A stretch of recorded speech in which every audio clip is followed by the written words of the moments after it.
Privet, everyone, and welcome to Monday, July 8th, 2024. I'm Joe Pratt, keeping you informed of what's happening in the world, your independent news source. Hurricane Beryl was a Category 5 storm when it reached Jamaica, but by the time it got to Texas, it had fizzled to a Category 1, leaving about 2 million people without power from heavy rains and wind. 3 people were killed in Texas from the hurricane, and 11 people were killed in the Caribbean, but no deaths reported currently in Mexico, though power was out for a lot of people. Russia bombed Kyiv, hitting several targets, including a hospital, killing 31 and injuring over 150 others. We as humans seem fascinated by world records, even if they are deadly. People from all over the world flocked to Death Valley, California this past week in order to experience the hottest temperature ever recorded. That was the prediction by the Weather Service, that Death Valley could break the record of 130 degrees, and people wanted to experience what that felt like. So the digital thermometer outside the visitor center in Death Valley showed 133 degrees, and people were taking their picture next to the thermometer.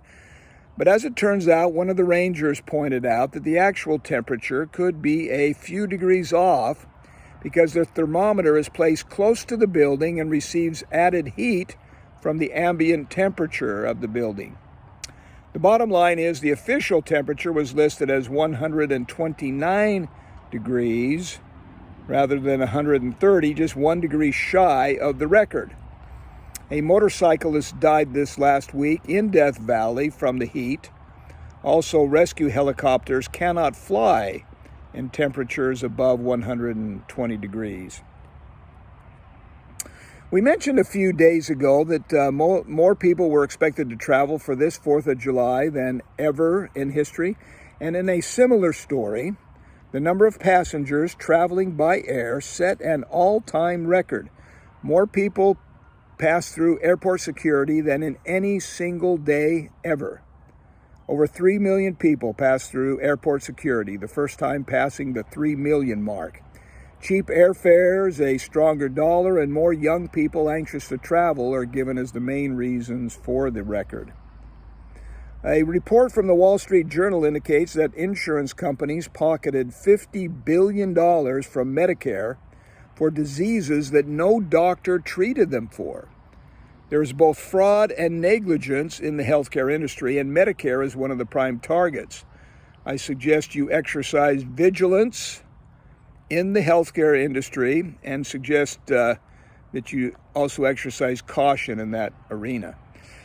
In sports, a big day in the Formula One racing circuit where Lewis Hamilton won the race for the first time in 3 years.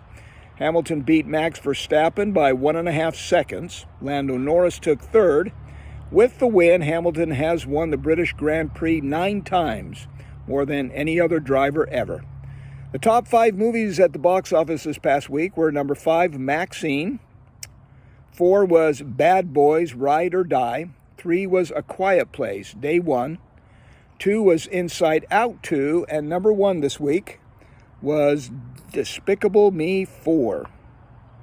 A Nashville, Tennessee man by the name of T.J. Wilt has recently graduated with a degree in architecture at the age of 48. He got an MBA degree earlier in life, but decided he wanted to live his passion of being an architect. So he enrolled in an adult degree program where he got a 40% discount on tuition and credit for prior coursework, and he decided to live the dream. Congratulations to T.J. Wilt. Today's quote from the sacred works of the world's religions comes from the Torah, Deuteronomy 6:17 and 18. Ye shall diligently keep the commandments of the Lord your God, and his testimonies, and his statutes, which he hath commanded thee. And thou shalt do that which is right and good in the sight of the Lord, that it may be well with thee. A mother overheard her 6-year-old daughter saying to her younger brother, "It's okay to be sad. Sometimes we need to let our feelings out." The mother says, "Oh, darling, that's so nice. Well done. Why is he crying?" The 6-year-old replied, "I hit him." Joe Pratt. Make it a great day.